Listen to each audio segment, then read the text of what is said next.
Yes, sir. What's going on, everybody? It's your boy DC1, a D313XP, man. Out here doing solo today, man. Listen, got to talk about what's going on in this weekend sports world of our Detroit Lions. Talk about a little about some Tigers, and we also talk about Michigan State and Michigan victories as well. So we gotta go and get it cracking, get it started talking about that. So as you know, the Detroit Lions, as you know, played the Tampa Bay Buccaneers. Came out with a losing effort, 20-16. The Detroit Lions just could not get it going. Offensively, they just kind of get it going. These is 2 games in a row that the Lions could not get it going. Um, so we got to talk about it, man. Let's get a little recap on it. Like I said, Lions did lose a very close game. Tampa Bay team that was itching for revenge. It was definitely itching for revenge for that. So, it was tough to watch first offensively because the Lions had opportunities, to put the Tampa Bay Buccaneers in their place, and unfortunately didn't offensively. I think it's a lot of combination. It's the combinations of Jared Goff didn't play well. It's like also a combination that Ben Johnson with the play calling, uh, clock management, especially in the half. Dan Campbell alluded to, he fought himself for that. He better clock management. A lot of things, for us play calling offensively was not good. It was horrible. And still the Lions had opportunities to win the game. And it's just unfortunate they did. The defense, I have no question. The defense played for 2 games in a row. The defense was very good. Defense was very good. No question of doubt about it. The defense was good. This even with Aiden Hutchinson with 5 sacks.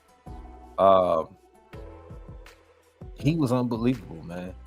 Aiden Hutchinson was that's why he's number 2, and that's why he came in. He was the number 2 pick in the draft. So things what he could do to get pressure on the quarterback, to get sacks, his ability, his speed, his quickness, for him to do what he does.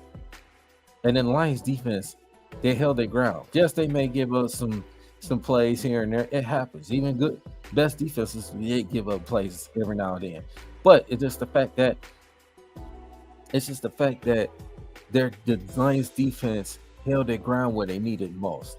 It's 2 games in a row that they did that. So I'm proud of the defense what it has done overall so far, keeping us in the game.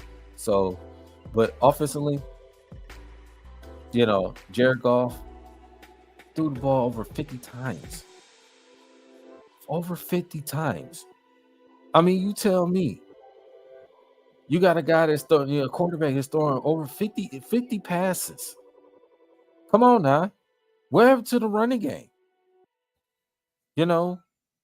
It's like we don't get one good run, then we abandon something like we abandoned the run. We can't do that. We got to stick to what we know. Stick to what is we know for, right? Supposed to know for. Running the football.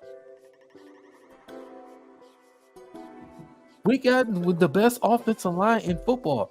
Let's take advantage of that. It's like we're going away from our running game. If we don't get a yard or we don't get enough yards, we want to go away from it. And this was the type of game it is. Went away from it. Jared Goff should not be throwing the ball over 50 pass attempts. That's unacceptable. Much as we love Jared Goff, but Jared Goff should not be throwing the ball over 50 times. Absolutely not. It's unacceptable. It should not happen. Plain and simple. We can't do that. And I agree. We'd be all right, but it's just the fact that you cannot sit up here and have our quarterback throwing the ball that many times like that, and then in the farm running game. So we can't do that. AJ guys, the people look at us like the Chiefs and the 49ers. Yeah, okay, yeah, but again, we got to stick to what we know. We did in the first, when we came down to most, we ran the football in overtime, ran up and down their throat against the Rams. It's unacceptable that we kind of just went away from our running game. Jared Goff should not be throwing the ball. And Jared Goff, and let's say this. Jared Goff, he deserved the criticism. Jared Goff deserved to get criticized because a lot of throws he made, it's been short. It's been, he throws some interception. Now, the first interception, that's not his fault. The first interception is not his fault. The second interception, like, what are you doing? Who are you looking at? The first interception, I'm not going to fault him for that. That's not his fault. The receiver ran the wrong route. He wasn't supposed to be where he's supposed to be, and Jared Goff thought he was supposed to be at that spot, and there was a miscommunication. That was on the receiver. Jared, that's not his fault on that. But come on now, second interception, man. You what are you throwing into? What are you doing? I don't understand. That you can't make those type of throws. You can't give a team like Tampa Bay momentum. You can't give them a team like that. No disrespect to Tampa Bay. Tampa Bay, they're 2-0. They're fine. They're 2-0. Are they a great team? No. They're a decent team. They're a solid team. But we have the better talent, better roster. There should be no way in hell that we lose to this team. There's no way in hell we should lose to this team, period. But we lost. Sometimes we have to take a loss like this to make us better. And that's what it have to come down to. So, the Bucks are 2-0. We're 1-1. Baker Mayfield, I can't call him Baker Trashfield. I can't call him that. He's been playing out of his mind, dating back to last year. So I got to give Baker Mayfield credit is due. He got some talent around the receivers. He still got Godwin. He still got Mike Evans. You still got those guys. But Lions was, if we would have did what we're supposed to do offensively, take care of the football, run the football, we would have won this game. When you got to play a team like Tampa, especially a head coach like Todd Bowles, he loves to blitz, he loves to bring pressure. You know how you do that? You run the football. You can sustain drives, move the trenches, show them where they gonna stop blitzing. You got to run the football. You got to run at them. A team that likes to blitz a lot, you got to run at them. Plain and simple. Plain and simple as that. You got to run at them. Because if you don't, and you sit here, drop back, passing all game, you're not going to win the game. When guys are like Todd Bowles, the type of guy, he likes to blitz. Plain and simple. You cannot, absolutely cannot, give a team like Tampa opportunities. You cannot. Plain and simple. So,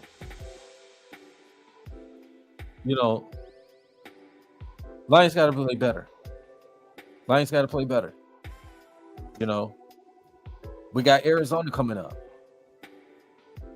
They put the clamps. They put the clamps down on the Rams, 41-10. And I said this. You got to watch out for Arizona. We cannot take them lightly. We cannot take a team like Arizona lightly. Arizona could have been 2-0. They lost to Buffalo week 1. and they took the lead. It was a very close game, and didn't go home, beat their division rival at home by 31. Kyler Murray was playing out of his mind. Marvin Harrison Jr. 2 receiving touchdowns. The Arizona Cardinals is not going to be an easy out. They're not. The Lions got to get it together. They got to play better. They got to sustain these drives. They got to have better play call. Ben Johnson, you got to step it up. Quit calling these vanilla plays. Plain and simple. You can't call these vanilla play calling, keep switching. We gotta get back to basics. We gotta get back to Lions football. Plain and simple. We gotta get back to it. I don't want to hear any other excuses. We are a better team than Arizona. Plain and simple. We should have won this game against Tampa. No disrespect to Tampa, I'm giving them credit. But we should have won that game. Plain and simple. Bree, what's up, brother? What's going on with you, man? How you feeling? What's going on, man? What's happening? Just to let y'all know, man, my voice is a little gone, so y'all bear with me. Oh yeah, man. Yeah, we a little cold, but bear with me. Oh yeah, we got you, man. We got you holding it down, man. Bree, man. So as you heard, them, talk about this recap of this Lions, man. Bucks. Yeah. Jared Goff didn't play well. Plain and simple, man. He did not play well. He did not play well. 2 interceptions. Now, like I said, the first interception, I'm not going to fault him. That wasn't his fault. I mean, it's on the record, but unfortunately, I can't fault him on that. No. That wasn't his fault. The second interception, like, come on, what are you doing, bro? Who are you throwing the ball to? I think it was a combination of him and Ben Johnson, and you want to put Dan Campbell because you're responsible, as well. So offensively, yeah, I think like I said, between those 3 guys, it's unacceptable. It's unacceptable. And Johnson, you got to play a better play call. Go ahead, Bree. And I don't want to hear anybody say anything about Aaron Glenn. It's like the way you criticized him last year, you got to do the same thing to Ben Johnson this year. Because the defense is not a problem. Yep. And while we talk about the defense, can y'all please stop this Terrion Arnold? Please. Yes, he's gonna have some bad games, but look at who he is going against. He's going against 2 teams who were in the playoffs last year. They got 2 good receivers on both of their teams. Even with the Bucks, they got Mike Evans and Chris Godwin, Super Bowl wide receivers. Even with the Rams, you got Cooper Kupp, who's a Super Bowl MVP, and then you got Puka Nacua, who's one of up and becoming stars in the league. So any corner that comes to the league is going to have problems. And then even with Arizona, I play Marvin Harrison Jr. Come on, man. Come on. All right. Come on, man. And then you knew we wasn't going to go undefeated the whole season. I mean, it was going to be a letdown somewhere. Yeah. But it is what it is. You just hated to have to be at home. You can understand if it's on the road, but you hate to have it at home when this is a game you should have won and won this game. I don't know, man. I don't know, but you're right. The play calling was terrible. There's no way in the world that you need to throw the ball 55 times. That's unacceptable. With this running attack, there's no way you should be throwing the ball 55 times. and you got Dave Montgomery and Jahmyr Gibbs backfield. Exactly. There's no way. You know, and then I gotta say this too. I don't know, and nobody says anything about this. I might be the first one to say this. Why is it that in short yardage, like 3rd and 1, 2nd and 1, even 4th and 1? Why are they not quarterback sneaking with Jared Goff? Why? I don't understand. I don't even know if I've ever seen them do a quarterback sneak with Goff. I don't know. But, well, Bree, you made some very, very, very excellent valid points, man. Like I said, it's unacceptable, man. When you got one of the best dynamic duos in the running back position, and you kind of get you kind of get away from it, you know, and it's to the point, okay, you don't get a couple yards, or we just gonna abandon the run? No. You know what I'm saying? Like, if you're gonna, for a team like that likes to blitz a lot, like with Todd Bowles, you gotta run the football right at them, move the trenches, wear them out. They're not gonna blitz because they're gonna be worn down. If you run the football, melt that clock, get first downs. And I would say run the football, especially since the injury of Vita Vea. Exactly. Who is a terrorist in the middle of that defense. Ever since when he got injured, that's when you really should just run football. Run it down their throats. And I'm going to keep saying this over and over again. When you give the ball to David Montgomery, good things happen. I don't understand why in long periods of time they don't run the football with him. And I'm not saying anything wrong with Jahmyr Gibbs, because Jahmyr Gibbs is a good running back. He does his thing. But when you went in at the goal line, whatever, that's David Montgomery time. That's when you got to give him the football. I'm sorry, I just had to say that. There's no argument, Bree. There's no argument. Period. And one more thing I got to say, because I don't know if you said, I don't know if you spoke about this yet, but I got to say this. What the hell happened to Marcus Davenport? Why did he not play? I don't understand. I don't know if he's injured or what. He was hurt. He got hurt. He was out. They said before the game. Okay. Before the game, he was out. So it was reported he was out. So even then he was out. The defense still played well. And obviously, you know, Aiden Hutchinson was this game was the main reason, you know, and Brian Branch with the interception, you know, he had. So, you know, the defense did their part. Yeah, they may give up, you know, the two touchdowns, you know, especially the first touchdown where Chris Godwin got, it was a misblown assignment, you know what I'm saying? But, you know, that Meek Robinson looking for safety help, and there was no safety help.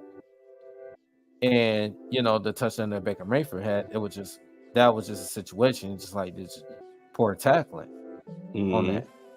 So, right. Those otherwise, the Lions defense has been playing well. They've been playing great. They've been standing ground. For the most part. Have. You know, it ain't great, but it's been holding both our opponents to 20 points.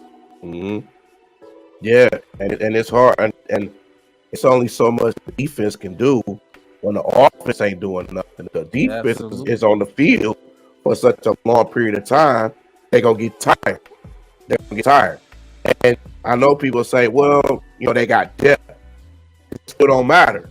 They still can get tired with that long period of time. So you gotta have Hutch out there.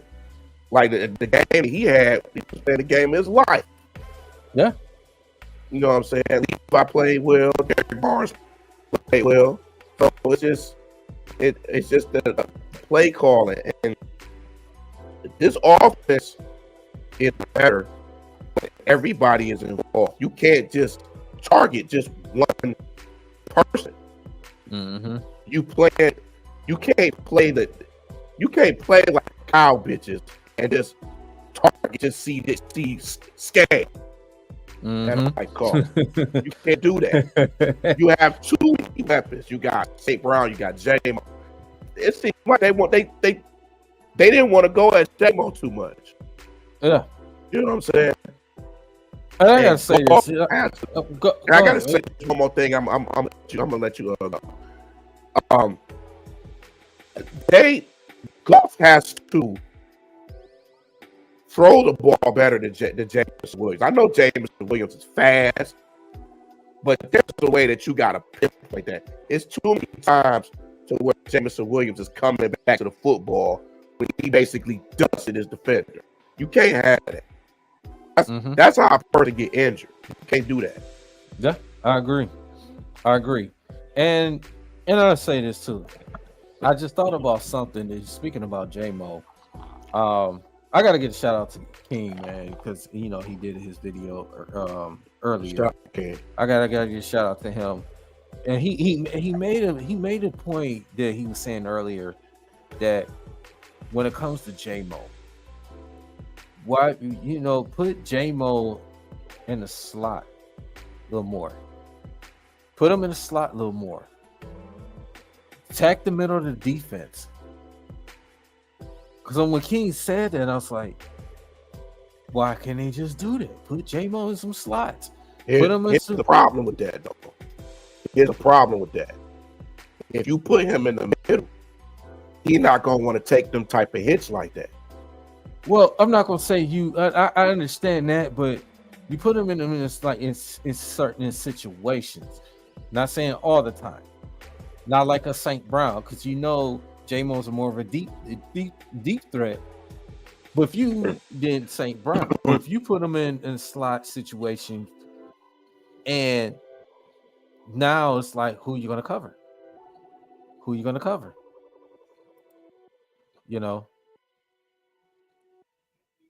That damn Nomus. Nomus, I am sick. You can hear my voice. I'm sick, man. I ain't faking being sick now. I'm drinking all this dead water. Nomus J. But yeah, I like I said, I think you could put J-Mo in the slot. Play here, play there. You know what I'm saying? It's like now you get the defense on the opposition. Like, is he going? Because they probably gonna think he's still gonna go deep. Attack that middle, especially if the defense is playing cover 1, cover 2, playing zone coverage. Attack that middle, attack that coverage right there. And I'm gonna tell you this, and I've been saying this ever since the preseason. It's gonna be times this season, and I can even see it already. They missed Josh Reynolds. They missed Josh Reynolds because it's certain catches he makes, and it's big catches. They don't have that type of receiver on this team. They don't, and they missed that. And you're gonna see that later on down the season, unless they get that third receiver. Now, I like Khalil Raymond. I even like some of the catches Tim Patrick made yesterday. That's a steal. But they have to, and then also too, man, just like Noam just said, they got to get Laporta more involved too. Yeah, they have to. Yeah, they have to. Yeah, I think too that Tampa Bay. I'm gonna say this: Tampa Bay, they was keying in mostly. They was trying to key in on St. Brown's, even though St. Brown got his catches, got his numbers. But it was keying in on Laporta too, majority of the game. But I think we still should have kept going to him. Get him involved. We got to get our tight end involved more. Let's start with Ben Johnson. You got to come with better play caller, man. You got to come with a better play caller. You got to give him something to get him more involved. It's just like, come on now, damn, come on, bro, Owen. Really? Okay. I get you later. I get you later. Damn. I will get you later. But yeah, man. So, and also too, people tend to forget Tampa was going through some injuries too, not just during the game, but you got to remember they didn't have Antoine Whitfield too, so they already had their best core not even playing. Yeah. So and they've been going through, you know, they lost Carlton Davis to us, so they went through a lot through defense. Now lost Devin White to the. I didn't forgot all about it. Lost Devin White. Devin White to the Eagles. That's what's up. Look.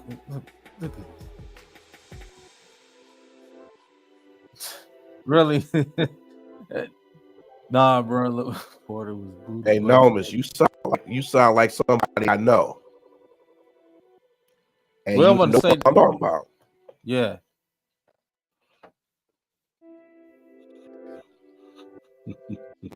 Yeah, but Nomus, Jay. So. Yeah. But yeah, man, like you said, man, the Lions got to clean up. They got to clean up this stuff, man. Now, and we got to talk about this, man. Lions got to play the Arizona Cardinals. First road game. Arizona could have, and I said this before you hopped on. Arizona could have been 2-0.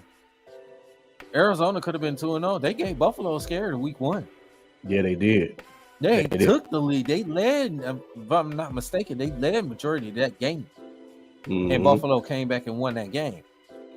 But then they went home, played a division rival, a team we just beat. They whooped their ass, 41-10. Yeah.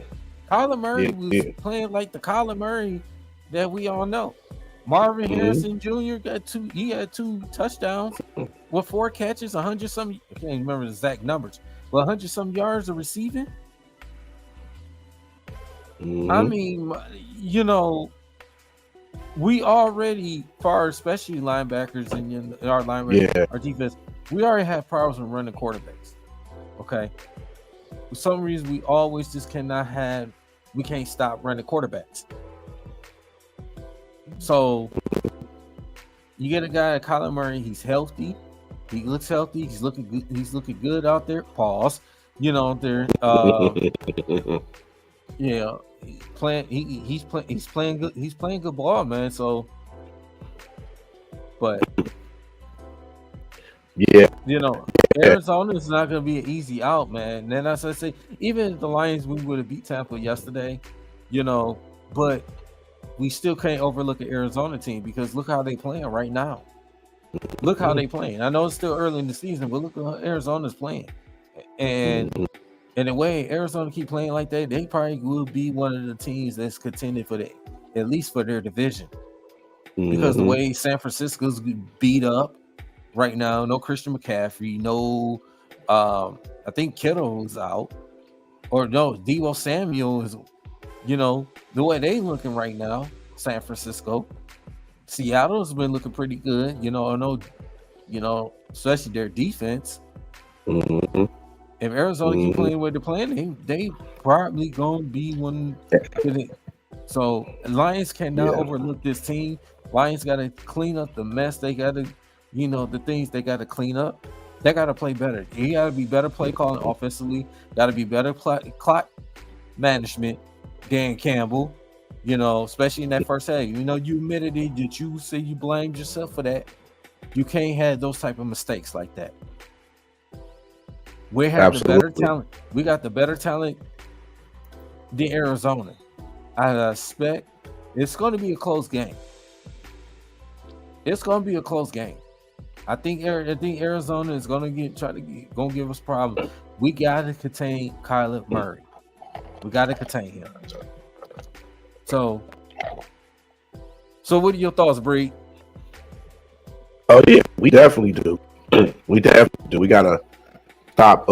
Like you said, we always have a tough time going against running quarterbacks, and Kyler Murray is that dude. Kyler Murray the way he runs like a chick with his head cut off. That's exactly how he runs. But he's effective with it. But yeah, but he's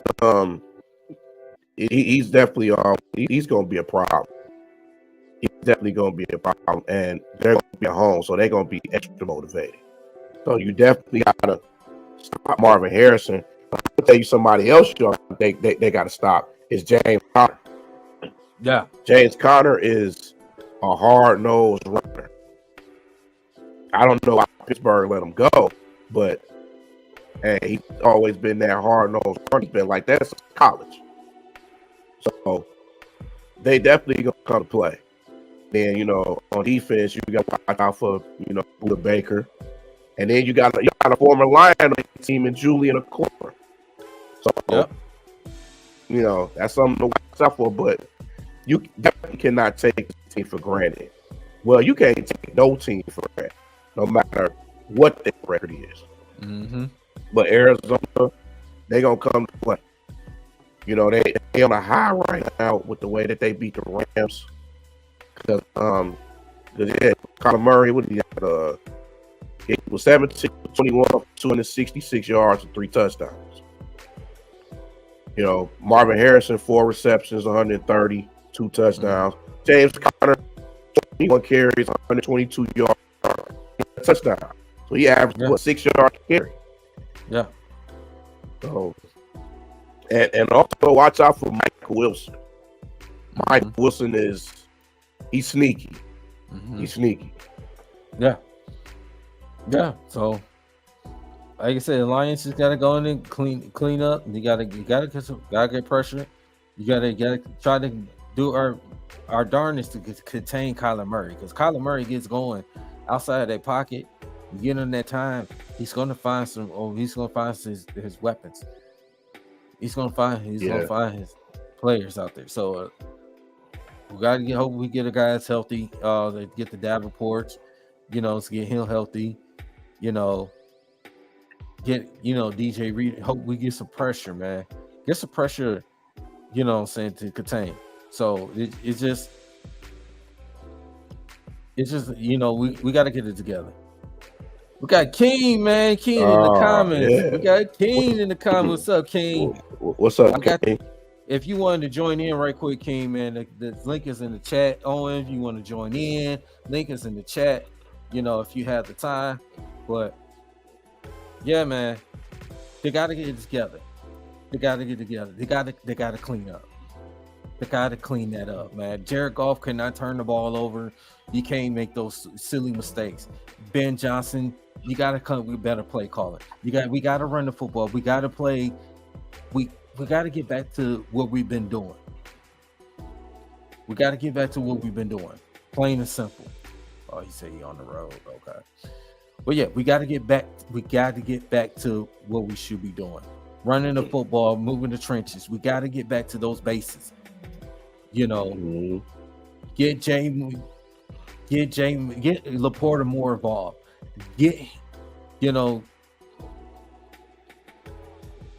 gotta get them involved.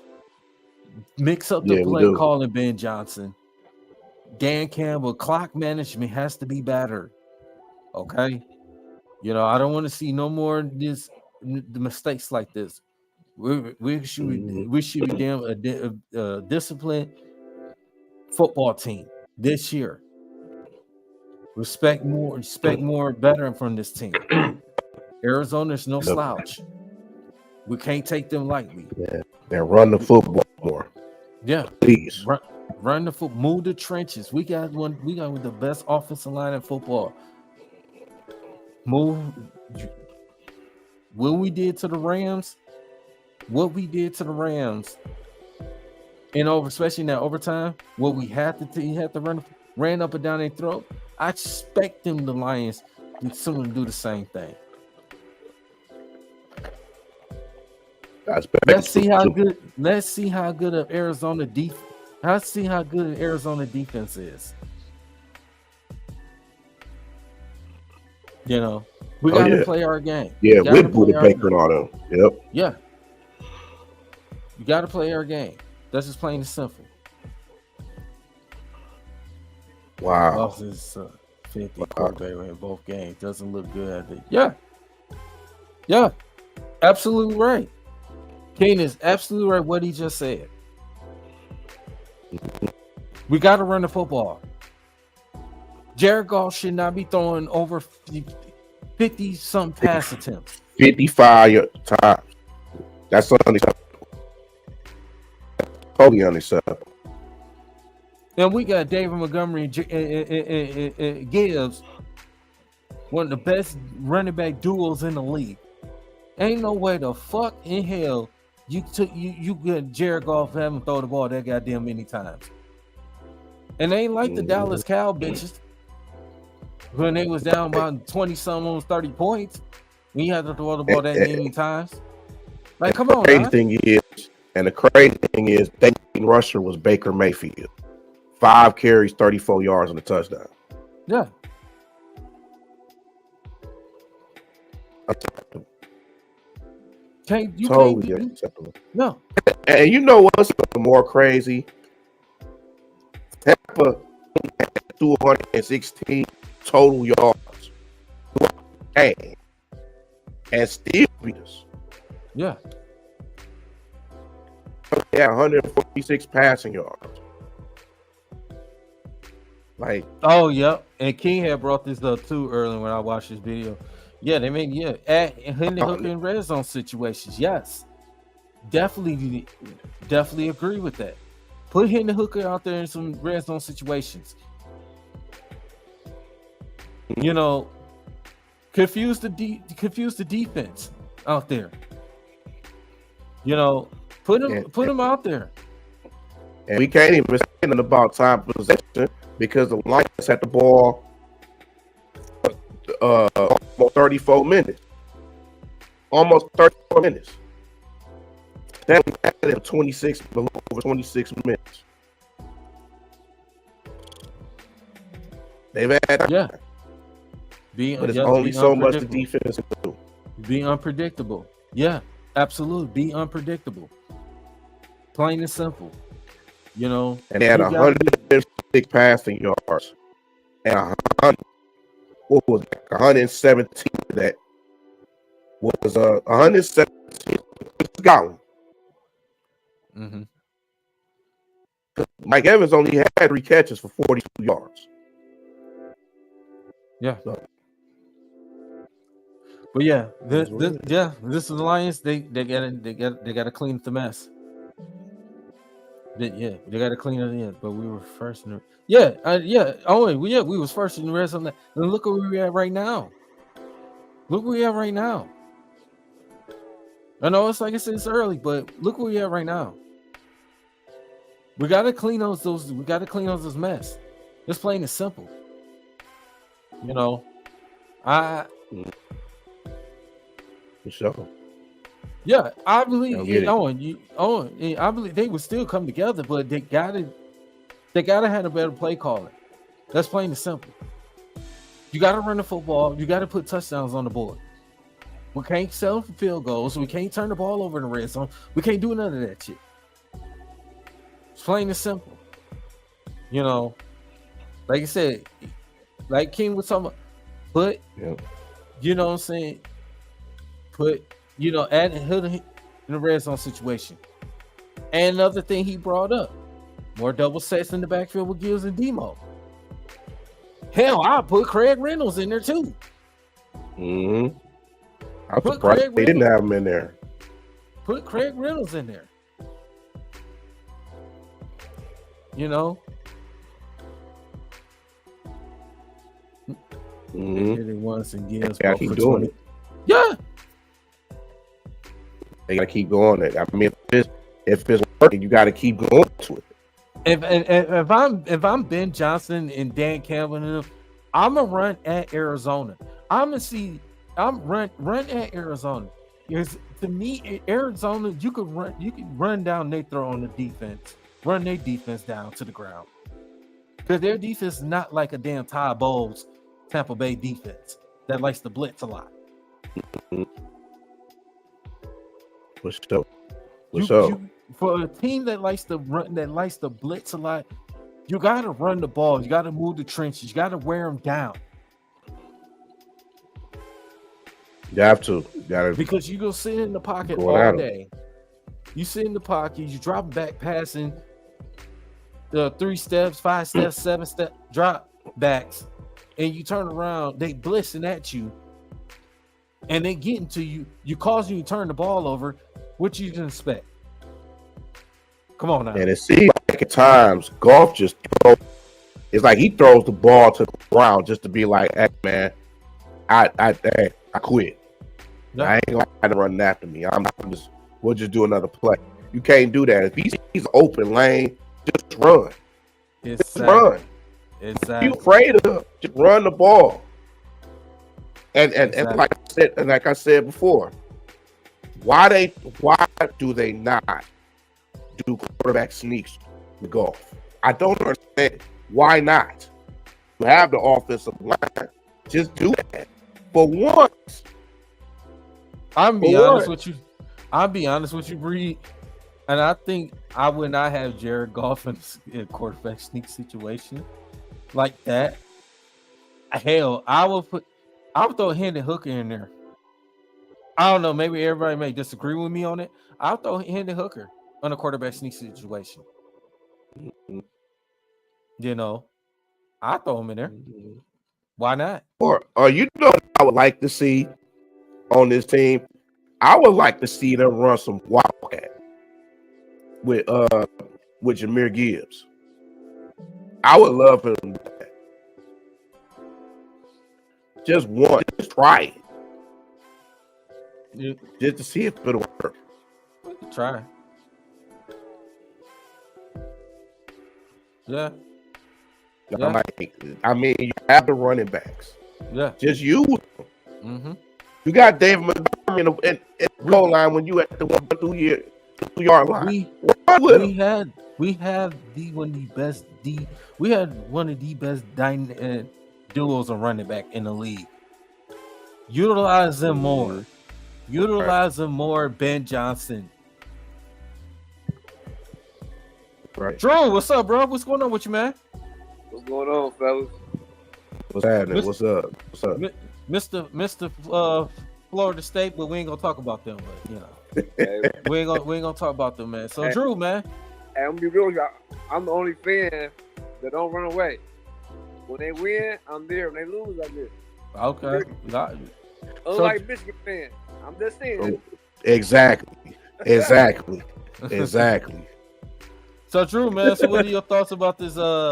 About the Lions, man, losing to Tampa, and what's your thoughts too about going into a play era when they play the Cardinals? Nah, I said this last year, and Steve can quote me. Y'all darling offensive coordinator does this all the time. When the fire get hot, he get cold. He gets scared. Either he passed the ball too early, or run it too late, or vice versa.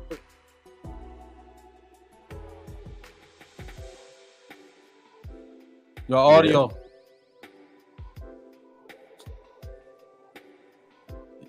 Your audio, Drew. Can't hear you.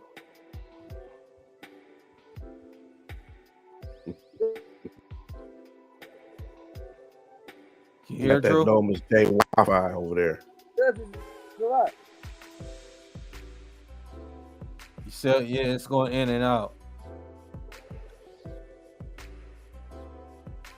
Try to come back, go out and come back in. Yeah, he got that no mistake Wi-Fi over there. It's all good. Owen said he got that FSU Wi-Fi. Shut up. Be quiet. You got that. Nah, man. Hey, Drew, when your screen freeze up, don't make that face, bro. Please don't. Please don't. But yeah. But yeah, hopefully we get Drew back on here. Mm. So, Bree, I gotta talk about a team that's been in the mix. Let's see. Detroit Tigers. Mm-hmm. And the Detroit Tigers made the playoffs. It's possible. It's possible.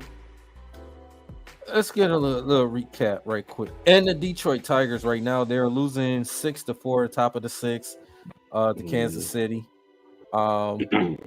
Right now, but the good thing is though for the Tigers, Minnesota is losing 4-3, and Minnesota was up 3-0 to the Cleveland Yes, Guardians. they were. Yes, they were. So it's bottom in the eighth. The Guardians, they got one man on first. So Bree, now the Tigers, if they could at least get 2 out of 3 to Kansas City, that's huge. What are your thoughts, man? The Tigers possibly be that third wild card spot, bro. They just gotta keep winning. They just gotta keep winning because they have a favorable schedule during the last week of the season. You know, this week is tough because they got to play the Royals and the Orioles, but the Twins got even tougher one too because they got to play against Cleveland and they got to play at Boston this week. So it's gonna be tough, but these are games that you can win. You can win 2 out of 3 with the Royals, or if you could take 2 out of 3 like you did at home against the Orioles, you're still good. Yep. You know what I'm saying? So it's a possibility they can. They've been hitting better. They've been very better too. But it's just all about coming together as a team. And then, you know, them only having really one starting pitcher in the school. All these other guys, they just throwing together. Absolutely, yeah. But absolutely. for them to still do that and they keep winning, that's impressive. But even if they go to the playoffs or they don't go to the playoffs, the win streak and for them to get back over 500, especially the type of season they had without all these injuries, you know, the Wiley Green and sending Torkelson to the minors and all this. For them, bias. Yeah, well, hey man, you said it, not me. But for them to still go over 500 and to almost get to the playoffs, even if they miss it, it's still impressive. It's still impressive. Yeah, and I'm hunting for them, but there's a chance. As you know, after today, you got 11 games left in the season, so there's still a chance. Absolutely. So I just want to look at it. So the Tigers, the Minnesota Twins, they, like I said, they got Boston after the Guardians. They got Boston coming up, and they got the Marlins, and then they got Baltimore. So Minnesota Twins got a tougher schedule. Now, say this. We still got another team got to look behind. Oh, the Tigers just tied it. It's 6-all. Top of the 6th, the Tigers just tied it. Good. Wow. Good. The Tigers just tied it. But I say this, and I want to say this right quick, because I've been hearing this all year. Scott Harris has to go. Scott Harris is not a good man. Scott Harris, he's not a good GM. Scott Harris don't know what he's doing. Let me tell you something. Scott Harris, this is what he did. Okay. You gotta give him his credit what he's doing. Look at the Tigers right now. Okay, yeah, we traded one of our best pitchers, Flaherty. We traded him to the Dodgers. We got a bunch of young prospects. Hey, you know that since August the 11th, the Tigers has the best record in baseball in that span since August the 11th. Right.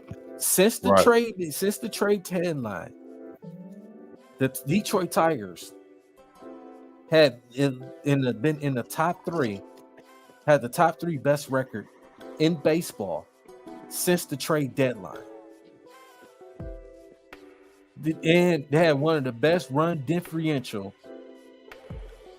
in baseball since the trade deadline. The Detroit Tigers are playing some good baseball. Yes, they are. They're making the case they are going to be the third wild card team. It could be the third wild card team, and it could be scary. Our Detroit Tigers in there, in the playoffs, coming out of nowhere. And no, I'm going to test to this. I said it earlier in the beginning of the season. I think the Detroit Tigers have a chance to make the wild card. Yeah, they started off 6-0, and then things went downhill. Injuries happened. All these other things happened. But that just proves, and you know what? This is what proves that AJ Hinch is a great manager. Absolutely. Because he's used to teams like this, because he did this in Houston. To me, I look at this team, it's kind of like how he built with Houston. I think this team has that ability to be like that. Mm-hmm. I really do. Yeah. And I agree. Good young players. Yeah. You know? And I agree. And it's like you see, and like I said, I hear people has been calling AJ Hinch's job. I'm hearing that for since he's been there as a Tigers manager. AJ Hinch is a damn good manager. I love AJ Hinch as a manager. Pause. But right. He's a damn good manager. He just needed talent. He needed players around him that fit his style of baseball, fit this team. And Scott Harris what? Yeah, go ahead. And Scott Harris, when he brought on, he's changing the culture of this Tigers team. Like what he did when he was with the San Francisco Giants. He changes, he's getting rid of those bad some of those bad contracts. He's getting rid of some of those, he's bringing in younger talent. He's bringing in some younger prospects out there. I'm hearing people talking bad about Spencer Torkelson, hearing people talking bad, about Parker Meadows and all these. They're playing good baseball. You got to get them time, get them healthy. They will be fine. Mm-hmm. Riley Green stays when healthy, he's one of the best. Tariq Skubal, hell, great pitcher. Oh man, come on, man. Come on, man. The best. I'm gonna go out and say he's the best pitcher in baseball right now. He's one of the when best. When you have the best player in the game telling you that he's the best pitcher in baseball, come on, man. What more you say? Aaron Judge said that about him. Yeah. Come on, man. Yeah. Are you serious? Yeah. So Detroit Tigers had the opportunity to still make the playoffs. Like I said, we just gave update. They just tied it up right now. So Tigers is looking. They got third. They got a man on third. So it's still top of the sixth and one out. So the Tigers have come out with this win. Man, and Minnesota loses this. You're looking at the Tigers as what a game and a half. Mm-hmm. Yep. Yeah, the Guardians just won. The Guardians just won. Yeah. So the Guardians beat the Minnesota Twins. So the Tigers they can swap. I'm telling you. And I'll tell you, because these three guys, they're off Thursday. So the Twins have to play Monday through Thursday in Cleveland. So Cleveland can, let's say they win. Well, I hope they sweep them. But even if they win 3 out of 4, and the Tigers go at least 2 out of 3, I think they'll be tied. If I'm not mistaken, I think they'll be tied. Yeah, either they'll be tied or the Tigers will be up by a game. Tigers are not. They just scored. Tigers up 7-6. That's great. That's wonderful. So, but yeah, man, they scored 3 times. So they scored in the 4th. They scored a run, and the 5th they scored 3, and then this inning they scored 3 runs. Absolutely, yeah. So yeah, man. Like I said, we're happy, man. Like I said, we want to see our Detroit Tigers, man. In the playoffs for the first time in a long time. It's been a while, so we're definitely looking for, the Detroit Tigers, man, to be there, man, to be a wild card team in the playoffs. So definitely, us D313 will be watching. I'm saying, hope a lot of our Detroit, content creators be watching, man, and see some Detroit Tigers in the playoffs, man. It feels good to see all our sports team in the playoffs, man. We definitely got basketball season coming up, Detroit Pistons. We got hockey coming up as well. So, definitely still looking for the Lions to just continue to make a run in the playoffs this year, man. So it feels great to have all 4 major sports teams in the playoffs, man. It definitely feel great. So, Tigers, continue just, man. Like I said, those guys are hitting the ball. They are playing some great baseball, man, from since the trade deadline. So we gotta give our Tigers some love, man. That's why I'm glad we ended up talking about our baseball team, man. We gotta give them some love, man. We gotta talk about them, man. So, and I'm gonna say this too. And you may agree with me too on this, D. I think the injury to Baez, I think it helped the team. Because now you're seeing all your young talent playing. Mm-hmm. So they're playing and they having fun. That's the thing. This team is having fun. Absolutely. The early part of the season, they wasn't having fun. You can see that these guys are having fun. It's great to see this. You know what I'm saying? But I think the injury to Baez helped this team. Because now you get to see guys like Colt Keith and Kleider and all these other guys and stuff. You get to see that. Yep. So it comes out. Look, Zach McKinstry and all these guys. So yeah, absolutely. Winslow Perez and Andy Ibanez and all these guys. It's good to see that. It's the type of team you have. So if you decide to let go of Baez, you still got you get that money back, and you still got this young talent still. So, absolutely, man. So, yeah, we definitely gonna be myself and Breed and Omus J, on 16, our D313XP. Our content creators. Got to get shout out to Dynasty Sports Network as well, man. We definitely gonna give y'all some content about the Detroit Tigers as well, man. So make sure y'all stay tuned for that. We're definitely looking forward to our Detroit Tigers to make a wild run for the wild card, get that 3rd wild card spot, and make the playoffs, man. So we're definitely looking forward for a great, exciting time for our baseball team to make the playoffs, man. So, let's go Tigers, baby. Yes, so, sir. Bree, yes, sir. We got to talk about it. We got to talk about it. Hey, D, we got to stop. We got to stop for a minute. Somebody just came in and they the echo is echo. But I want to just say somebody that's gonna come in the building. We all know his name. He's known for Cheez-Its and Modelo's. He's known for first of all, he need to get his thing together before he's jump on in. That classic Noma's J Wi-Fi. Great. Wonderful. Wonderful. So Bree. Yes, sir. Yes, sir.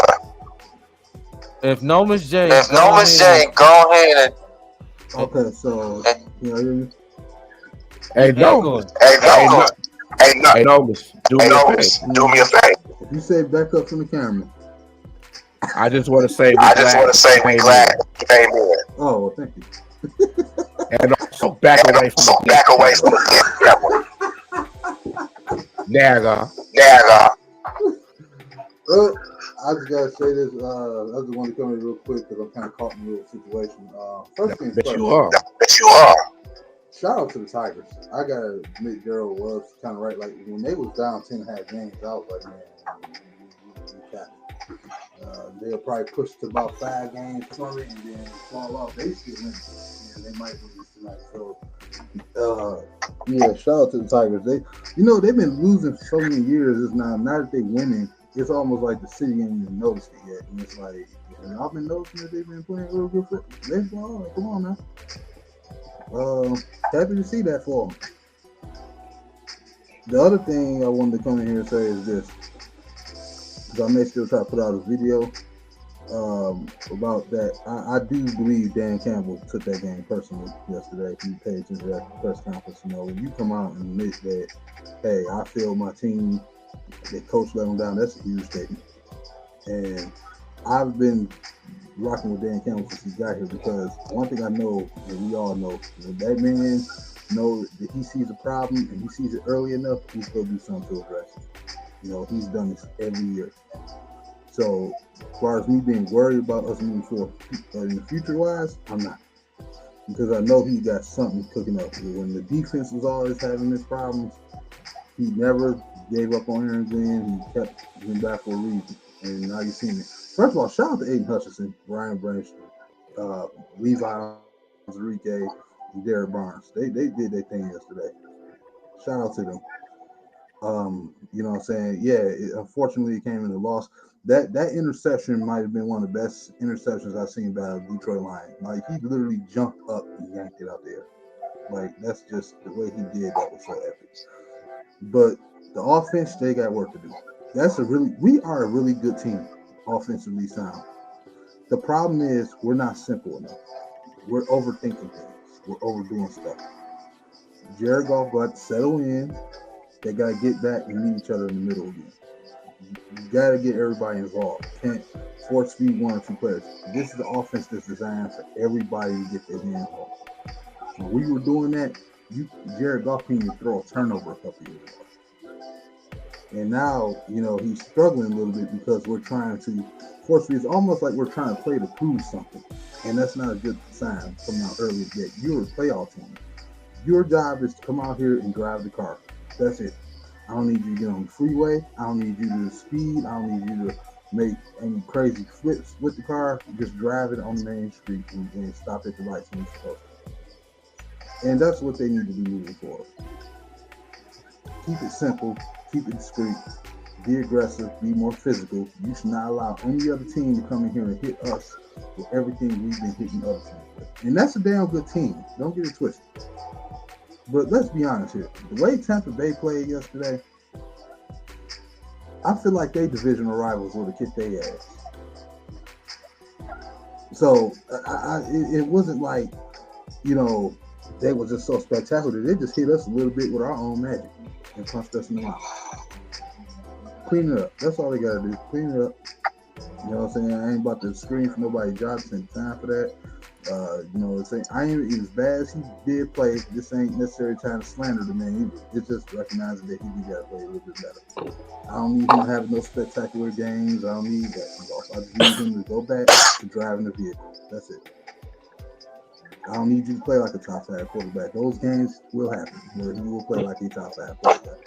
No, man. Leave me alone. Leave me alone. I'm being nice to you. Shut up. I had one bad game. It's echoing. It's echoing. Is that going? No, man. Well, I'm gonna just say this and y'all get echo together. Y'all doing a good job. So I'm gonna just say this, man. Never eat no Chinese food that's real spicy. Have a good night, everybody.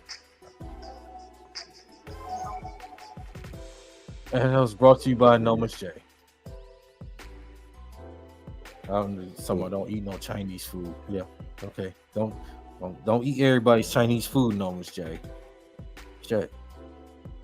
The hell's wrong with you? Hey, you gotta leave them hope kids alone, brother. No. Key words. Chinese food. He back. Chinese food that's too damn spicy. That's what's wrong. He's out. Yep, that was our guy No Much J, man. He had to come through in the building right quick, but known be known, he can't help himself. He probably ready to go eat his cheeses and Modelo, right now. So, he probably getting that together. Hopefully, it just don't run into no goddamn walls and shit, as usual. But it's No Much J for you. Yeah. Speaking of college, we got to talk about. I guess we could start with that team in Ann Arbor first. Get them out the way. I guess we could start with them right quick. Get them out the way.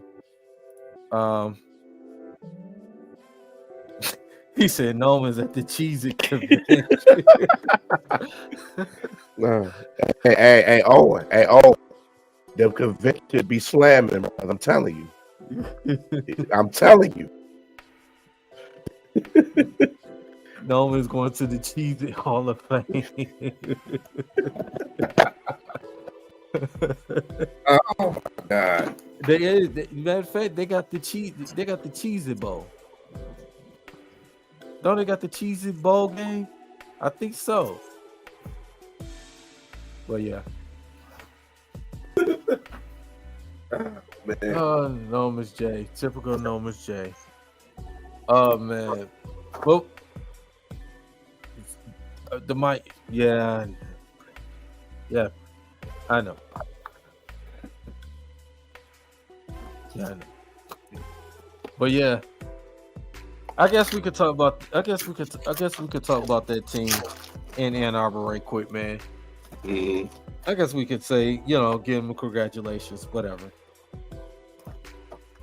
So, man, it ain't much to congratulate. Y'all ain't really. We didn't really play nobody really either. But Michigan pulled out the victory.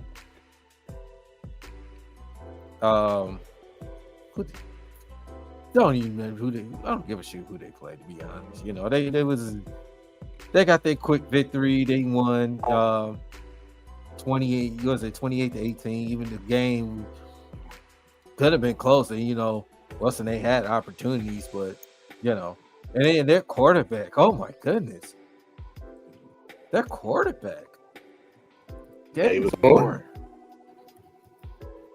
Who? Davis Warren. He threw 3 interceptions. I wonder what Owen has to put in the chat. What he got to say about that? Now they talking about from my person. He put excuses like wait. The hate is crazy. Oh, it's about 20 guys draft. But Ed, yo, what up, Ed? What's going on with you, brother, man? Good to have you on the chat, brother.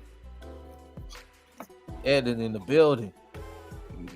If you down to join us in the chat, man, and the link is in the chat, brother, man. You probably have to got the link is in the chat, man. If you down to join with us, man. So he said Davis Warren will Enterprise next year. Probably already working. Nah, shit. Childs threw 3 last week. Yeah, he threw 3 last week, and they still won the game, right? They won the game as well. Yeah, Davis won. Child, please. Child, please. Right.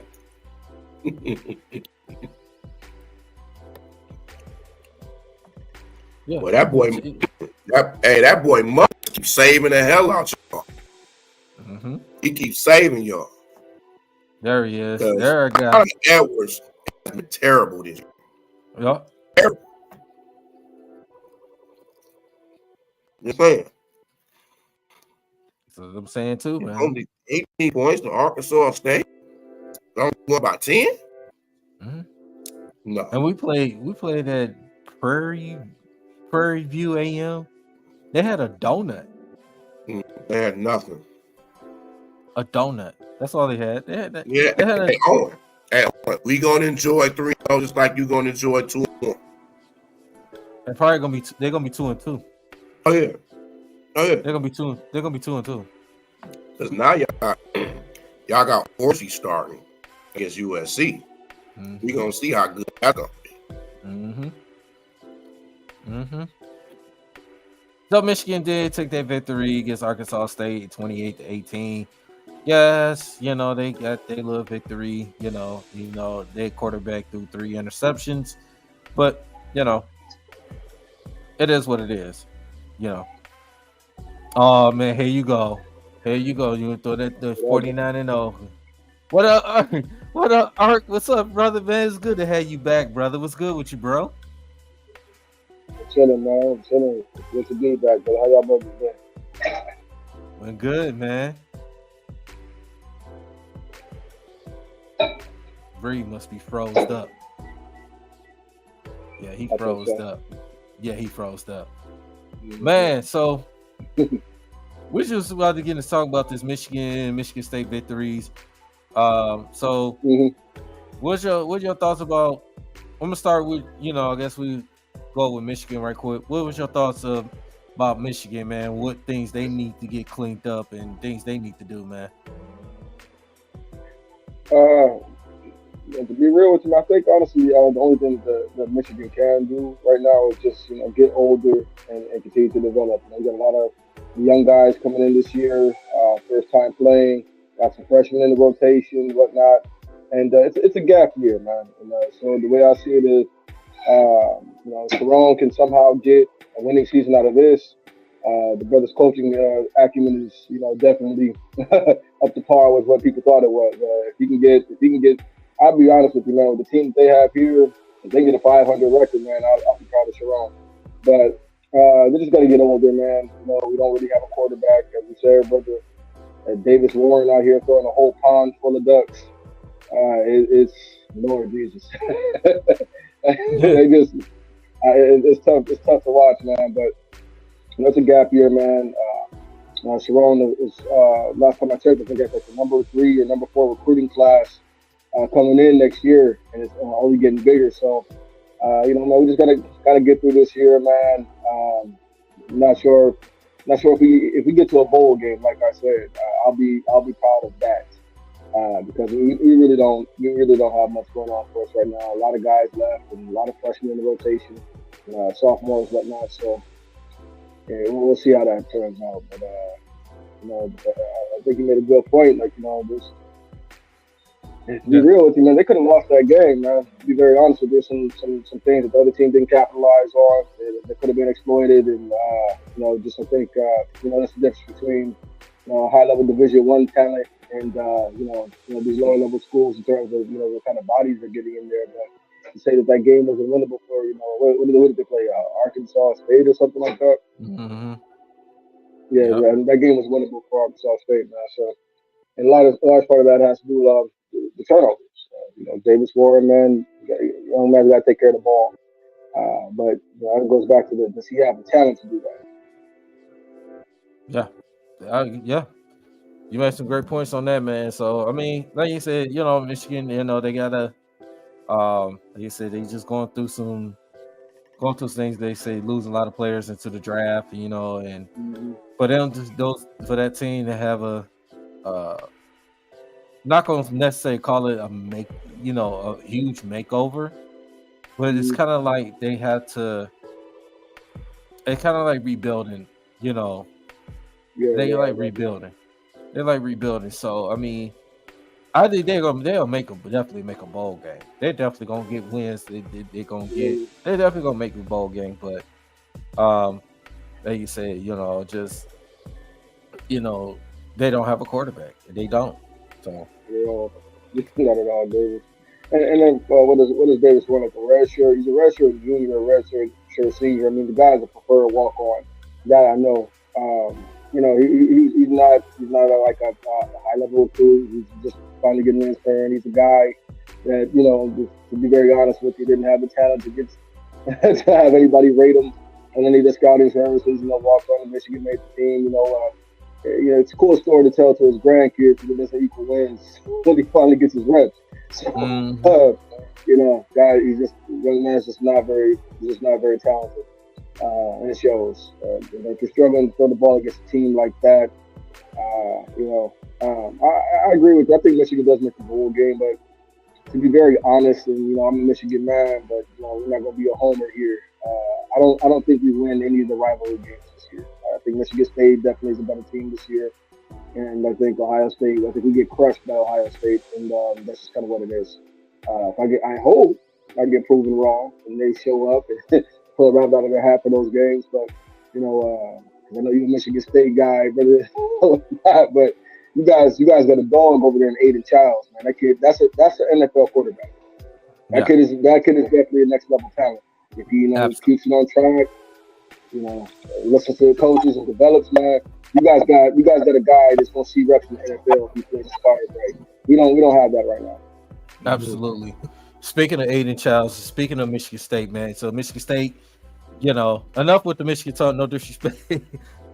Michigan State will come in with the victory. I mean, of course, we played against Prairie View A&M, based off a team in Texas, I guess. Came out, big victory 40-0. Did what we supposed to do. Aiden Childs didn't have to do too much. He didn't throw, he only had 17, what say 13 to 17 attempts. Our defense did what they're supposed to do. Brantley with the pick six, 100-yard pick six, did what they're supposed to do, man. So, and Nate Carter with the huge 60-yard run for the touchdown. So, I mean, we expect to take care of business those type of games. And we playing against an inferior opponent like a Prairie View, no disrespect to them, but we're way better talent than they are, way better team than they are. So we're supposed to beat teams like them. So to see Aiden Childs so far played his best game, even if you're going to count the Maryland, he played better in that Maryland fight. He threw 3 touchdowns, threw 3 interceptions when he played against Maryland. But so right now, with this past game, albeit against Prairie View, but he did make some throws. He did look good. Even when our backup quarterback came in, he came in, he looked pretty good. But albeit we was playing Prairie View, we got Boston College, a good team, Boston College. So Bree, give your thoughts about our Michigan State against Boston College. Well, it's gonna be tough. It's gonna be tough because they're ranked. I think they still ranked, if I'm not mistaken. They probably dropped because they was 24th, and they lost to Missouri. They lost to Missouri by 6. They lost by a touchdown. Okay. Yeah, it's still gonna be tough, man. I think Boston College is a good team. They beat Florida State, and so they're gonna come and they're gonna be at home, so they're gonna be ready. It's just this is pretty much our first true road test of the season right now, so we got to compare, and our defense got to be ready too. Because there was a couple times with Prairie View, I thought it was defense kind of collapsed, and I thought Prairie View should have did certain more plays that would have gave Michigan State fits. I think Boston College might take advantage of that, but I think it's going to be a hard-fought game. I think it's going to be close. I think it's going to be a defensive battle, to be honest with you. I don't think it's going to be that much offense, but I still think Michigan State going to pull it off, though. I think they can. But I think Michigan State is strong, man, to be honest with you. I think State is strong Boston College. And I'm a Michigan man. I think State is strong Boston College. With the comparing with so the FSU win or whatnot. Everybody can beat Florida State right now. Right. Between DJ Ugalele or whatever his name is, that kid is terrible. They can't pass the ball. They can't run the ball. The O-line is extremely overrated this year. The D-line is extremely overrated this year. And I think a lot of that has to go. You have to start looking at the coach. I mean, have those kinds of athletes on the team. You're 0-3 right now to start the season. You got to look at the coach.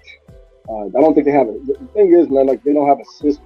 What are they trying to do? Are they trying to spread it out? Speed and space. What do they want to do? Smash mouth. When I look at Florida State, I've seen all 3 of the games. I don't know what they're trying to do. And so I think Michigan State, though it pains me to say this, I think y'all just run all over Boston College, man. I'll be very honest with you. I think you're going to see a week 3, Aiden Childs is comfortable. The young man's a gunslinger. So, the 3 picks and whatnot, I think. So it's a difference between a guy like Aiden Childs, just from my vantage point, this is just my opinion, but it's a difference between a young man like Aiden Childs, who's a young man. How old is Childs? 19 years old still? Hasn't even turned 20 yet? Yeah. 18? Wow, see, so right there. And a guy who's been playing college football for 5 years, they was going 22, going up 23 years old, and you still having turnover issues. Aiden Childs is a gunslinger, so you got to develop a gunslinger, man. He has to get out there, he has to get his reps, etc. But the talent is definitely absolutely there. The arm talent, his ability to be able to read, the ability to move. That kid, in terms of his tools, is an NFL caliber player. Now it's all about him listening to coaching and being developed correctly. But Davis Warren, man, brother, you've been in the system for 5 years, dog. If you can't take care of the ball now, you're never going to be able to take care of the ball. And the kid just can't. With Charles, man, I look at it from, like you said, we're comparing the two starting quarterbacks. I'd rather have somebody that's too high than too low. You know what I'm saying? Like he turned the ball over. He's young, but I could see what he's trying to do. You get what I'm saying? But it's just young man taking him to the side. Young man, you should have hit this. Just hit him in the flat and trying to go for the money ball all the time. That kind of thing. But with Davis Warren, you can tell a lot of his turnovers. He just doesn't have the talent to get the ball where it needs to be. And he forces it to overcompensate. He doesn't have the arm talent, and he still struggles with reading defenses. And once again, almost 23 years old. We got a guy like that, bro. I'm like this, and as a coach myself and whatnot, I hold on to this attitude that I don't mind losing because I'm young, but I do mind losing because I'm bad. And I don't mind being bad because I'm young. Like if my vets can't actually get out there and give me wins, what's the point of playing? Mm-hmm. And I believe that at the collegiate level, I believe that at the pro level, if my vets can't give me dubs, what is the point of playing? Because we're out here getting embarrassed by any decent team, and then against mediocre teams, the kid looks terrible. So I might as well throw. Apparently, I think we got a 4-star guy sitting there on the bench, 5-star guy, whatever, and he probably won't play until next year. I'm like, man, your kid, go on out there. You can't do any worse than 3 interceptions against a spread team. Yeah, that's true. That's true. Absolutely, man. Absolutely. I think Aiden Childs, like I said, he's going to continue going to get better. You know what I'm saying? As the game, as the season goes on, he's going to continue to get better and better and better and better. So I think the game, and we got some good receiver core. We got Monterey Foster out there. We got Nick Marsh, a freshman. You know what I'm saying? We got some good receivers out there, man. We got good running backs. We got Nate Carter, and we got our backup running back as well. So we got some talent. Our offensive line is got to continue to be better. I think it's going to continue to get improved. But I like this 3-0. I mean, 3-0 start. I like we are 3-0, I should say. But some things need to clean up. Say like the turnovers. Like I know we played Prairie View. We didn't turn the ball over, but again, that's Prairie View we're talking about. So we're going against a good team like Boston College. Boston College is a good team. Yes, I know they beat Florida State, but whoever thought Florida State was going to be this bad right now? Nobody. But Boston College is a good team. So they actually gave Missouri a scare. And actually, I think, when I'm mistaken, they did lead that game from 1 point in that one part of that game. So they actually gave Missouri problems. So even though they lost that game, but Boston College is a good team. So we cannot take them lightly. So we got to go out there. We gotta run at them, man. Run at them. Wear them out. Because you do those things, we can win the game. We take care of the football, and we can also not have the stupid fouls. We don't want to having yellow flags and we getting backed up, get negative yards. We want to get positive yards. Get the flags on the defense, on our opposing defense. Back them up. Let it get momentum. Continue to get momentum. Give it a short field. Let's get it in the end zone. Let's not settle for field goals. Right. So if we could do those things, Michigan State will be fine. We'll be fine. They got to score early too. They got to score early too. Yep. And that crowd, they got to control that crowd. If they can do those things, they'll be good. Yeah, they'll be good. I think you guys will. Man. I really do think. I'm gonna tell you this. The way State is doing Childs, Michigan should do the same thing for Origin. They should do the same thing with him. Yeah. But it seems like they don't have the patience. And to a certain extent, man, I think, but I'll be very honest with you. I think, and once again, this is me, Michigan, man, having to admit this. I think Charles is more talented than anybody we currently have in that quarterback room right now that's going to actually play. Like I said, we got a freshman that is going to redshirt this year, highly touted, but he's not going to actually play. But in terms of actual rotation of quarterbacks, the guys that are actually getting reps in the room between Orgy and Davis Warren, Charles is better than either one of those guys. I just have to keep that as fact, man. You already know how I roll, but I don't do the homer, delusional stuff. You know what I'm saying, man? You guys just have a better team. You guys have more talent this year at the spots that matter. Charles is definitely an actual player, and that's how I was making that example of. I can stomach 3 interceptions from Charles because I can see the kid is he's too high on what he's trying to do, but the talent is there to do it. You know what I'm saying? He likes to swing that ball. That boy's got a cannon. I see him trying to make a play.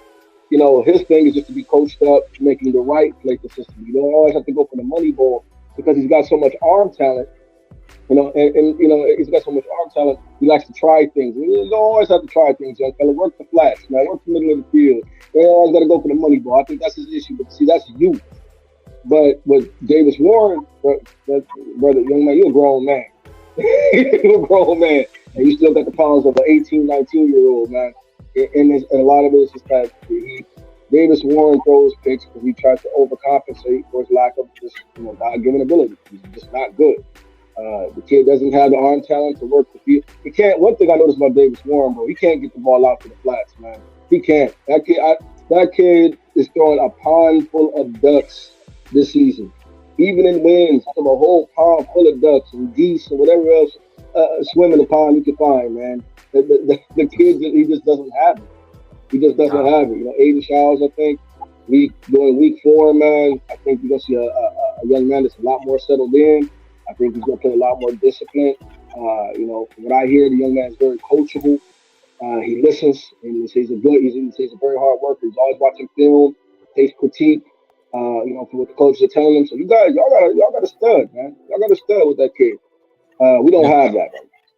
Yeah. So Origin's not as good, and I feel you, Bree, and I get where you're coming from because I feel you in the sense I'd rather throw Orgy out there than Warren. If you're gonna throw 3 picks, bro, and you're a 5th-year senior, but in terms of just say comparing either one of those guys to Charles, no, neither one of those guys are as good as him. Yeah, and I would say this too. Now Sharon announced that Orgy was, it is confirmed that Orgy will be the starter for this Saturday's game against USC. But the problem I have that the first couple of games there was, especially when they play Texas, when they was using Orgy out there and put him out there, everybody know what he was going to do. Right. Everybody know.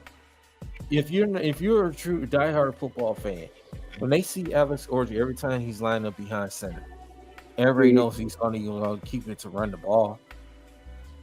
True. You cannot sit up here and put that quarterback, not put him out there in the situation, not get him to make throws and throw the ball, get him opportunity. You seen it took you 3 games to not realize that Davis Warren is not the guy that's going to help you get it done. He doesn't, like you say, he doesn't have the arm talent. He doesn't read the good defenses. He just straight up he throws picks. He keys on. He eyes his receiver too much. He does. He eyes it too much, and it's like it's getting picked off. That's brilliant. Yeah, I like that, bro. You're right. Yeah. That's the best way I've ever heard it put. The kid eyes his receivers too much. Yeah, you're right. He stares them down just like he pinpoint, and it draws the defense. It draws the defense right there, and that's the thing. Now Sharon Moore looks like now gives Alex Orgy this opportunity. Now, can Alex Orgy play better than I believe he can? I just don't think talent-wise. I just don't think Michigan just don't have enough talent-wise to beat a USC team. And I really thought, to be honest, that Michigan could be able to beat USC. But the way USC has looked this year, it made me change my mind because they look like they're back. Yeah, they look like they're playing some type of defense. They look like they're playing some type of defense because when they played, what's that Florida State they played? I think it was Florida State. Their first or second game was one of them. It was the second game or something. Or no, USC. But anyway, the game, it was on national television. But anyway, USC, they played. I was like, there we go. The team don't play defense again. But then it came down towards the end of the game, came down to the fourth quarter, they started playing defense. Now, if they can keep that up, what they're doing, they're going to be a tough out in the Big Ten now. Although I think, all honesty, I think Oregon's going to win the Big Ten. I think Oregon's going to win the Big Ten. As long as they ain't that school in the Columbus, okay? That school in Columbus, no. You can't let that happen. You can't. I'd rather take Rutgers to win the Big Ten than that school in Columbus. Okay. I feel that. Yeah. So I'm just saying. Now, USC is going to be a problem. I mean, I'm glad. Well, Michigan State, we don't play them this year. We play them next year, but but it's just that Michigan. I think it's going to be a close game. I think it's really going to be a good game. I just think that USC still shows they're a little more of a better team than Michigan. And like you said, Art, you was talking about earlier, they're going to go through they're going to have some losses and they're going to have some wins. And like I said, they're going to be they're going to make a bowl game. Obviously, they're going to make a bowl game unless it go to a shit show. Unless their season goes completely in a shit show. But I think they'll make a bowl. Yeah, I trust Sharon. I think he's going to run a tight ship. I really do believe in his coaching ability, man. These guys, even Bob Stoops is really good. So, man, that young man is a coaching savant. I do believe that. I think Sharon Moore, give him 3 to 4 years, we're going to be talking about this guy's really going to coach some college football. And I don't say that just because he's in Michigan, man. I was going to, amongst my contingent of friends, man. So it's like, we don't need to extend this coaching search. We saw the guy when Harbaugh was out. This is the guy.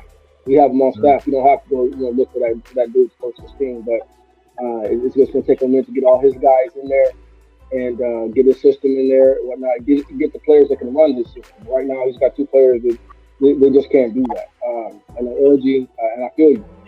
He's going to have to let Orgy throw the ball. And I know the guy's not, very accurate. He wants to not be very accurate. But, I mean, once again, Davis Warren is not either. And so if I'm going to lose, I'm going to get this kid out there. At least Orgy's got the arm talent. At least I can see that there's possibilities there. Right now, man, offensively, Michigan really can't do anything with Davis Warren at the helm. The kid does not have it. He can't read the defense. And as you said, brother, I think he might be the only quarterback in the Big Ten who gets his receivers into trouble. Just like you said, brother, he's eyeing the guys too much. He can't fool the defense. He can't read what they're dialing up. And he also can't fool the defense either. He can't throw a man open. That's what Davis Warren can't do. He cannot throw a man open. I've not seen it done all season long. And it's tough to look at, man. To be very honest with you, looking how he's played the last 3 games, I don't see why, other than injury, why Davis Warren should get a starting spot back. I don't. There's no point. We've seen what you can do, kid. You're not very good. Appreciate your contribution. Go ahead, get your degree, man. And, peace and blessings to you, or whatever field you decide to go into work. The football definitely ain't going to be making you look off of. So, it is what it is, man. Yeah, and it's hard. It's hard when you have 2 quarterbacks that don't have confidence. They don't have confidence at all. But even your teammates, like Donovan, don't have confidence. Buckner don't have confidence. It's like it's too much for them right now because a lot of people are putting so much on them to play well, especially Donovan Edwards. But when you got a second stringer that's doing better than him, that's a problem. I mean, it's good for the second stringers, but it's not good for Edwards because you have so much put into him. He was supposed to be the offense, but when you have two quarterbacks who's just basically learning as they go, it's going to be hard. And another thing too, I don't get why fans want Sherrone Moore going already in 3 games. That makes no sense to me. Just give the man a chance and see what he does. You always have the fickle idiots, man. It took Harbaugh 6 years to get the job done, but he got it done. And so, and look, and I have to say, I had to eat crow with Jim Harbaugh, man. I was one of those guys who's clamoring for him. I would say probably year 4 in there. And at the end of the day, man, you already know if you guys have me on this show, man, I'm gonna always be a guy that's man enough to keep the buck. And I look, silly and have to recant a lot of things I said about Jim Harbaugh, but he got the job done and built a monster while doing it. So, you always have weirdos that want to say, man, oh yeah, he lost the game and he's got to. Man, every new coach deserves a chance, man, and especially at the collegiate level, because you don't go out and trade for a guy. Or there's no, your roster is what it is, and nothing can be done until the offseason with transfer portal and the recruiting class. So it takes years to develop, your system in there. So yeah, man, you always got those little fickle folk. Yeah. And he's just learning as a head coach too. So he's learning as we go. This is his real first head coaching job, so he's learning too. Yeah, and I hate hearing that too. Like I said, even though, like I said, being a State fan, I hate hearing, calling for people, saying jobs already, especially a guy that just, say Sherrone Moore just got the head coaching job. You got to give this man an opportunity. So let him, the coach's team, let him get the recruits, to get the talent that he built run for this team. So, I mean, I hate to hear stuff like that too, man. So, it's all seriousness, but, I may laugh and joke and talk, shit about Michigan. This is third because I'm a State guy and all this stuff. But all seriousness, man, you don't want to somebody call for their job like that, man. Those fair weather fans, say those type of things, and just you got to just ignore them because a lot of guys, they don't know football. Hell, they don't know sports. Right. Right. It's just like whatever, man. Just shut the hell up. That's what happens when you have a fan base who have no patience. When they don't have no patience, they gonna want to win all the time. When they lose, it's like, nah, we ain't doing that. That ain't supposed to happen. You gotta ask that. They do that with the Lions too. Speaking to one of your points, though, you made about Edwards, I say this as a Michigan fan, I think some of the criticism on Edwards is legitimate because I think what we're seeing with Donovan Edwards is not a feature back. And so Donovan Edwards is, and this is, I think, is just the truth. I understand it's, only 3 games in, going into our fourth week. But here's the thing, man. Donovan, you're not an underclassman. You're an upperclassman who's tasted victory. You're a champion, man. And so when you become the guy, here's your chance to show that you're next up. And that's what it is. Like, so for instance, like look at that team over there in Ohio. Let's look at a good disposition. You have Mike Weber out there, and then Mike Weber goes, does his thing, runs all over the Big Ten, etc. And as soon as Mike Weber is gone, you have J.K. Dobbins, and J.K. Dobbins is backing up Mike Weber, etc., whatnot, and rightfully so. Mike was the better ball player at the time. And as soon as J.K. Dobbins gets his chance, he shows I'm a dude too. It was only because of class, and Mike was the upperclassman is the reason why I was backing him up. It wasn't because of the talent. Right now, what we're seeing is Donovan was backing up Blake because of the talent, not just because Blake was the upperclassman. Donovan's not a feature back. Right. And so don't get me wrong, I think he'll be able to make a career in the league.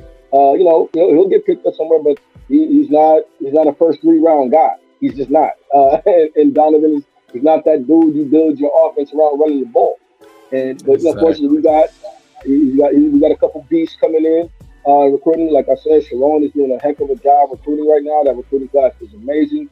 But Donovan, the criticism with Donovan is warranted. And I don't feel sorry for upperclassmen that are not performing. And so, it's not the O-line either. You can see certain things. Donovan just, So I'll give you a good example, man. Just like this past game. So Donovan gets a hole opened up for him in the A gap. I'm sitting here as a fan looking at it and I'm like, it's right there, it's right there. He bust that. And then his ball would have been gone. I'm like, how do you not see that? Mm-hmm. And I understand people coming from that perspective. Well, you're watching the game, but I'm like, as the running back, man, you're the one who has to be able to see that gap. I mean, it's wide open, kid. If you can't read that on your own line, your own line is doing that for you, you're not a feature back. You're not. And so what we saw with Jonathan Edwards' production last year was a guy who benefited from an actual feature back, an actual NFL caliber running back, and Blake Corum softening up defenses for him. And that's what it is. And as I said, brother, it pains me to say certain things, but we're gonna keep it a stack because the proof is in the pudding. I can't deny that. We're not gonna sit there and look like a fool trying to make things look better than what it actually is, man. You seen a month of the boy play ball. At this point, young fella, you're not that dude, man. No. And I'm gonna tell you too, Mullins is actually the Donovan Edwards of this year. Yeah. Probably was before. He's benefiting off that. Yeah. So, and that's what's gonna make him a better running back, Mullins. Yep. He's gonna be. I think Mullins is a better player right now, bro. I think Mullins is just a better guy. I think that needs to be the starting running back. And then you see Donovan Edwards. He's not a featured guy. So I think if he has to back up Khalil Mullins, then so be it. But at the end of the day, play who's the better player, man. Khalil Mullins has shown he can go. He knows how to hit the gap. He knows how to hit the line. He runs hard. The guy's got breakaway speed. All the things we thought Donovan should be showing this year, man. And as that feature player, Khalil Mullins is the one showing it. So, hey, man, Donovan, if you're not that dude, it just is what it is, man. If an underclassman comes and takes your job, then that's, hey, sorry, but I can't defend Donovan with what he's looked this year.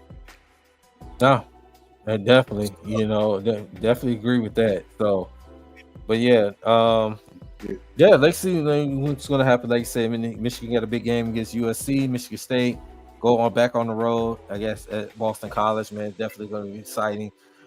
Week 4 for this college football, man. So definitely, hopefully, for our, for your sake, for your Michigan, hopefully they can pull the victory out for you against USC.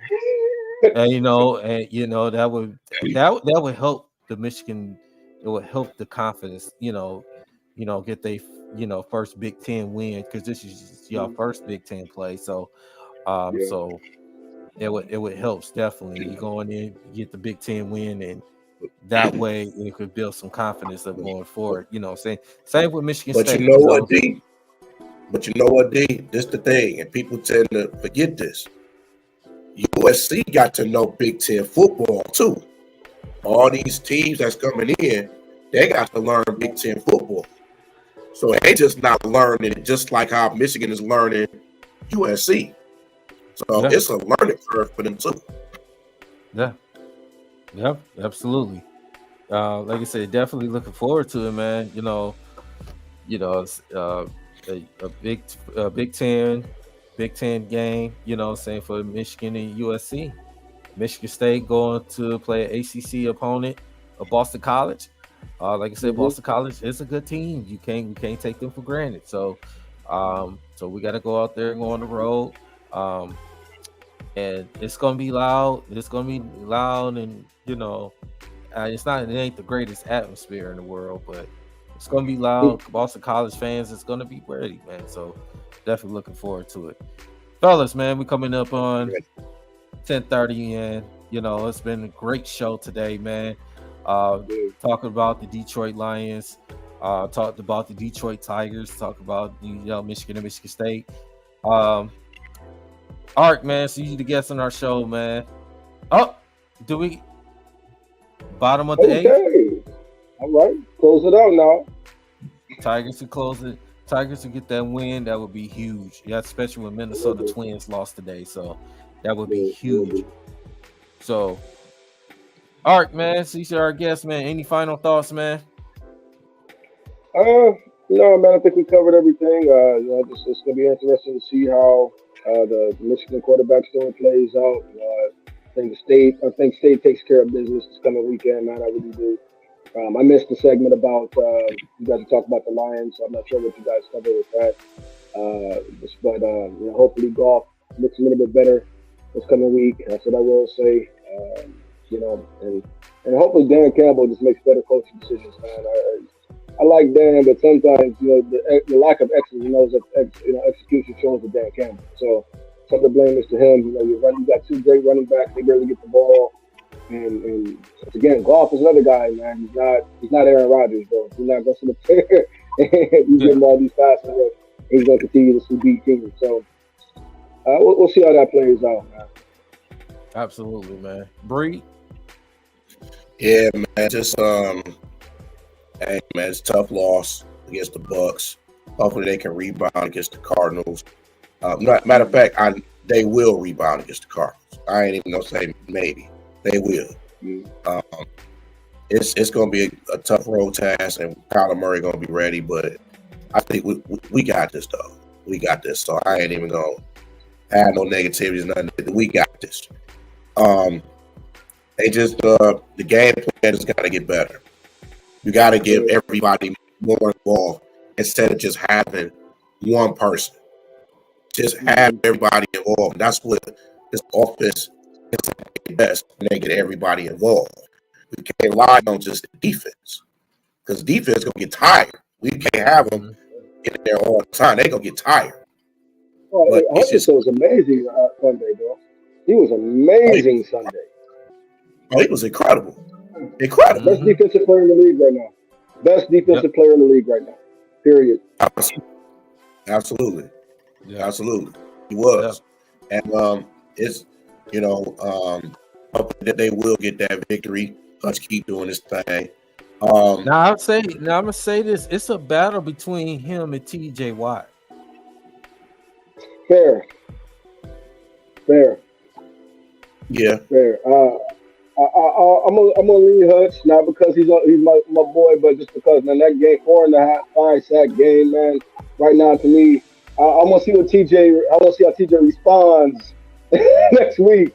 But right now, man, I gotta lean Hutch after that performance, man. That goes straight. If your D lineman, man, gives you 5 sacks, guys, get the win, man. Like, you can't ask the defense collectively to play any better than that. Get the W. That makes no sense. We had 2 chances at the end of the game, couldn't even. And then Jared Goff is throwing ducks. This is what I understand about Jared Goff, man. Okay, we're working the clock. This is why I can't stand Jared Goff. We're working the clock, right? How do you throw a duck to the middle of the field, man? Just throw the ball away. You did it twice, man. Right. How do you throw ducks to the middle of the field? What were you trying to do? I don't get it, man. And that's another guy. Paid him all this money, can't take care of the ball. Yeah. And don't want to run. It seems like he just don't run. You don't want to run, and then you don't want to. Then they don't want to put him in a quarterback sneak situation. Yeah, I haven't seen him do that. It's crazy. Let me ask y'all this before we go, man. Do you think we see Hendon Hooker before week 7? No. Okay. Only way you'll see Hendon Hooker. This is me personally. I said only way we'll see is Jared Goff gets hurt. Knock on wood. Hope he doesn't get hurt. As far as saying being playing more snaps. Now, should we see him in some, saying like some red zone situations? Can we see him in some wildcat situations? Can we see him in some gadget plays? Yeah, I could definitely see it. I think Ben Johnson and Dan Campbell, they need to use him in some red zone situations. I think they need to go ahead and use both our running backs and out there together at the same time. Use Devo and Gibbs out there at the same time. We're one of the best dynamic duos in running back position in the league. We got to utilize those two. So I think Ben Johnson stop being too cute and being too petty, and utilize our talent. So I definitely we could see Hendon Hooker. Now I do want to see Vaki out there on the offense. I do want to see him as a wildcat. I do want to see him out there a little bit more. I've been calling it out since training, since the draft. I do want to see Baki out there. So Ben Johnson's gonna have to figure this thing out. Simple as that. Go ahead, Bree. Hey, I will say this though. I will say this. That was a good play call. With that fake punt when Jack Fox threw it to him. I thought that was a good call. That was a good play. Yeah. That was a good play. That was a real good play. But yeah, man, just definitely, the Tigers. The Tigers keep playing well and everything. So hopefully they'll get their win. Hopefully they can sneak in playoffs. And yeah, Michigan State. Hopefully my Spartans win. Hopefully Michigan can. Yeah. We'll see, bro. Hopefully they'll get better. But I hope. Yeah, I hope. It's just they just got to take it a game at a time. That's what this got to figure out who they want to go with, and then just let them go through some growing pains.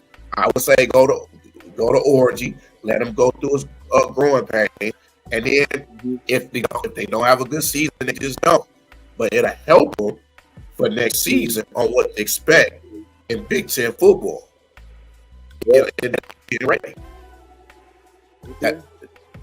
the thing to do right now, because like you said, Art, Davis Warren is not that guy. He's just not. As much as they want to give him a chance, he's just not that guy. He's not. But yeah, hopefully they'll both get a victory.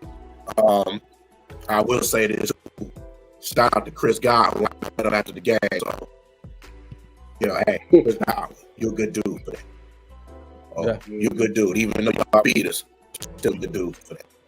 Absolutely. So, absolutely. And also too, for Lions fans, they're gonna have an autograph signing tomorrow at Pro Sports Zone with David Montgomery. It's gonna it costs $90, so give y'all a heads up on that. But, definitely is what it is, man. So fellas, man. You're right. So, man, it's been another great show today of D313XP, man. Like you said, guy, Nomas J came through with us right quick, man. King came through on the chat, man. We had Owen 16 always showing love, man. We got, always I got Art came through in the building, man. Thank you, Art, man. You always more welcome, man, when you have the time, saying we appreciate you, brother, man. Always very appreciate you, man. Saying you came through, definitely. So absolutely, man. You're definitely welcome anytime, man. So, on the XP, man. So glad to have you, brother. So it's been another great episode, man, of D313XP of a weekend sports recap. Like I said, we're hoping great things for the Detroit Tigers and Lions. To see what Michigan State, to come with some victories next week, this weekend coming up. So definitely looking forward to that. And we definitely gonna be bringing y'all some Pistons content, training camp, preseason's on the corner as well. So definitely gonna bring you some Pistons content. So stay tuned for that. Stay tuned. Tigers is making the playoff push for the wild card spot. So, we gonna stay tuned for that, man. So, as I said, we got our guest Archangel right here, man. Got our guy Bree, your boy DC1. Catch y'all in the next video. Hit the like and subscribe. See the bottom of the ticker down there.